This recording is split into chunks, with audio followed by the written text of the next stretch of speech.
பல்லடம் அருகே வேலைக்கு சென்ற இடத்தில் ஓரின சேர்க்கைக்கு அழைத்த வட மாநில தொழிலாளியை பாட்டிலால் தாக்கிய சிறுவனை போலீசார் கைது செய்துள்ளனர். திருப்பூர் மாவட்டம் அருப்புக்கோட்டை பகுதியைச் சேர்ந்த சிறுவன் ஒருவன் பல்லடத்தை அடுத்து சித்தம்பலம் பகுதியில் உள்ள விநாயகா என்ற பேக்கரி கடையில் புதிதாக வேலைக்கு சேர்ந்துள்ளார். இந்நிலையில் அந்த கடையில் சில மாதங்களாக வேலை செய்து கொண்டிருந்த ஃபாஸ்ட் ஃபுட் மாஸ்டராக வேலை செய்யும் சஞ்சய் என்ற வட மாநில தொழிலாளி அந்த சிறுவனை ஓரின சேர்க்கைக்கு அழைத்து துன்புறுத்தியதாக கூறப்படுகிறது. அப்போது அந்த சிறுவன் அருகில் இருந்த பாட்டிலை எடுத்து சஞ்சயை பலமாக தாக்கியதாக கூறப்படுகிறது. இதனையடுத்து அங்கிருந்தவர்கள் சஞ்சயை மீட்டு அரசு மருத்துவமனைக்கு அனுப்பி வைத்தனர். மேலும் இந்த சம்பவம் குறித்து பல்லடம் போலீசார் சம்பவத்தில் ஈடுபட்ட சிறுவனை கைது செய்து சிறையில் அடைத்தனர்.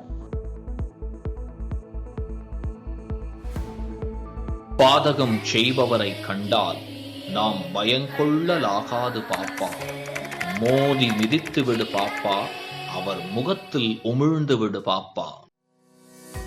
அண்மை செய்திகளை உடனுக்குடன் தெரிந்து கொள்ள இணைந்திருங்கள் இயம்நாடு